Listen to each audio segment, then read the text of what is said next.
মাতরম। সারা দেশে অন্যায়ভাবে গ্যাসের দাম বাড়ানো হলো কেন? বিজেপি সরকার জবাব দাও।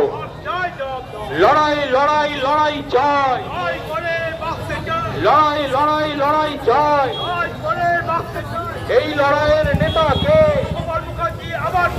এই লড়াইয়ের নেতা কে? বন্দে মাতরম। অন্যায়ভাবে গ্যাসের দাম বাড়ানো কার স্বার্থে? বিজেপি সরকার জবাব দাও। অন্যায়ভাবে গ্যাসের দাম বাড়ানো কার স্বার্থে? বিজেপি সরকার জবাব দাও। গ্যাসের মূল্য বৃদ্ধির প্রতিবাদে আমাদের আন্দোলন চলছে, চলবে। গ্যাসের মূল্য বৃদ্ধি যেভাবে পেয়েছে সেখানে পাওয়ার কারণটা কি? পাওয়ার কারণটা আপনারা জানছেন যে একটা আন্তর্জাতিক স্তরে ভারতবর্ষের যে বৈদেশিক নীতি আছে, অর্থাৎ যেখান থেকে গ্যাস ভারতবর্ষ পারচেস করে, দেশের উৎপাদনের প্রায় 30% দেশীয় উৎপাদন আছে, আর 60 থেকে 70% আপনার মধ্যপ্রাচ্যের দেশ থেকে আমাদের সাপ্লাই হয়। এই যুদ্ধ হওয়ার ফলে ওই দেশগুলো আপনার নিজেরা ঝামেলায় জড়িয়ে আছে, স্বাভাবিকভাবে একটা ক্রাইসিস তৈরি হয়েছে। এর মতো পরিস্থিতিতে এলপিজি গ্যাস যেটা সাপ্লাই হয় ভারত সরকারের পক্ষ থেকে, সেটার অ্যাভেলেবিলিটি নেই। এটা খুব সহজ কথা। আমরা এখানে ক্রাইসিস হতেই পারে, কিন্তু আমরা জানি যখন যে কোনো ডিজাস্টার হয়, বিশেষ করে বন্যা হোক, খরা হোক, তারপর আপনার অতিবৃষ্টি হোক, অনাবৃষ্টি হোক, সেই জায়গা থেকে আপনার অতিবৃষ্টি অনাবৃষ্টি থেকে আরম্ভ করে সেই জায়গা থেকে আপনার একটা ক্রাইসিস হয়, কিন্তু তার আগে থেকে একটা অ্যাডভান্স একটা স্টোরিং থাকে, অর্থাৎ একটা মজুদ কিছু ব্যাপার থাকে। কারণ দেশের মানুষের অবস্থা কথা চিন্তা করে দেশের মানুষ যে কোনো পরিস্থিতি, যে কোনো জায়গায় একটা বিপজ্জনক অবস্থায় পড়তে পারে। সেই জন্য যে কোনো জিনিসের একটা এমার্জেন্সি বলে ব্যাপার আছে, এমার্জেন্সি একটা মজুদ ঘর তৈরি হয়, এবং সেখানে আপনার সেইখান থেকে এই যে ক্রাইসিস টাইমটাকে এটাকে সাপ্লাই করা হয়। তো এখানে আমাদের নেত্রী প্রশ্ন করেছেন যে যেখানে যেখানে ইরান এবং ইসরায়েলের যুদ্ধ চলছে, যেখানে আমেরিকা জড়িয়ে আছে, যেখানে আপনার রাশিয়ার সঙ্গে একটা ইন্টারনালি তেল নিয়ে একটা চুক্তি হয়েছে, এবং সেখানে যেহেতু একটা ওই বলয়টা, মধ্যপ্রাচ্যের বলয়টা একটা খুব যুদ্ধ সময়কালীন পরিস্থিতিতে সব কিছুতে ক্রাইসিস হতে পারে। সেই জায়গায় দাঁড়িয়ে এটা তো একটা যুদ্ধটা আগেই শুরু হয়েছিল, তাহলে পরে আমার দেশে কী কী ক্রাইসিস হতো? গ্যাস নয়, এলপিজি নয়, গ্যাস হতে পারে, তেল হতে পারে, এগুলো দাম বাড়তে পারে, এগুলো সব ঠিক আছে, সবটাই পরিস্থিতি অনুযায়ী সবটাই হচ্ছে আমাদেরকে মেনে নিতে হবে। কিন্তু সেখানে তো এমন অবস্থা তৈরি হওয়া উচিত নয়। যে কোনো দেশেরই তার তো একটা স্টোরিং ক্যাপাসিটি থাকে, তার তো একটা ক্রাইসিস ম্যানেজমেন্টের জন্য 6 মাস 3 মাস এসব একটা ব্যবস্থা থাকে। সেই ব্যবস্থাটা কই? এর আগে দেখলাম যখন পেহেলগাঁও যুদ্ধ হলো, তখন প্রতিরক্ষা দপ্তরে কি অবস্থা ভারতবর্ষের প্রতিরক্ষা ডিপার্টমেন্টের, যেখানে মিলিটারিদেরকে ভেদ করে পাকিস্তানি জঙ্গিরা এসে মেরে চলে গেল পেহেলগাঁও।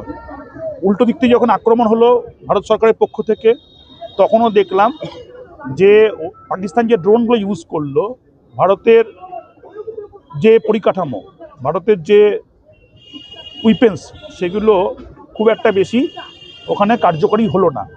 এই কারণে হলো না কারণ আমরা তার যেগুলো নিউজ রেকর্ডিং যেগুলো দেখলাম, সেগুলোতে একটা জিনিস মনে হলো যে ভারত সরকারের কাছে হয়তো প্রতিরক্ষা যে সরঞ্জাম সেটা পর্যাপ্ত নেই।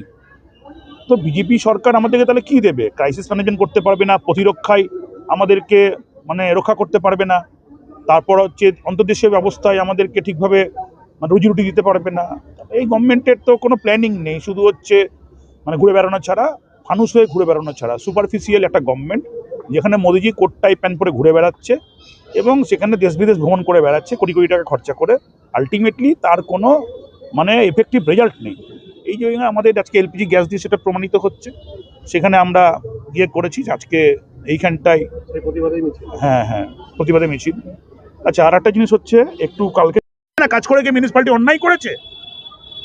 আজকে এরকম জায়গায় দাঁড়িয়ে তার আজকে যে শোষণ, এবং সেখানে তার যে বহরমপুরের প্রতি তার যে শোষণ করার মানসিকতা, এই মানসিকতার বিরুদ্ধে তীব্র ধিক্কার জানাই।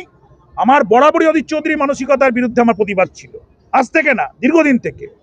এমন করে কথা বলে মনে হচ্ছে ও গোটা বহরমপুরে সবাইকে ঘর সংসার চালায়, গোটা বহরমপুরে সবাইকে বাড়ি জমি গাড়ি করে দিয়েছে, গোটা বহরমপুরে সবাইকে ব্যবসাপাতি করে দিয়েছে, মানে অর্থনীতির পুরো প্রতিষ্ঠানটাও দেখেছে। আর নিজে প্রাসাদ প্রমোদ বাড়ি করে, বাগান বাড়ি আর আপনার ইয়ের বাড়ি, ওই যে গোড়াবাজারের বাড়ি, আর দুনিয়ার দামি দামি গাড়ি আর বিজেপির দেওয়া সিকিউরিটি নিয়ে পাঁয়তারা করে বেড়াচ্ছে। হালে তো পানি নাই, কোনো কর্মী সমর্থকও নাই, কিন্তু ওই যে একটা বাজে মানসিকতা আছে, সেই মানসিকতা নিয়ে এখনো পর্যন্ত চলছে।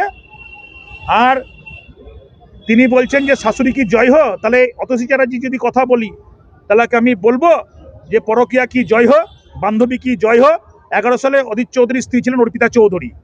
তিনি সেখানে একজন মানে অন্যের স্ত্রীকে নিয়ে তিনি যখন এখানে ফুর্তি করছেন এবং সেখানে সরকারি এস্টাবলিশমেন্ট তৈরি করছেন এবং সরকারি জায়গায় তাকে এনগেজ করে দিচ্ছেন, তাহলে কি আমি বলবো যে পরকীয়া কি জয় হো, পরকীয়া কি জয় হো?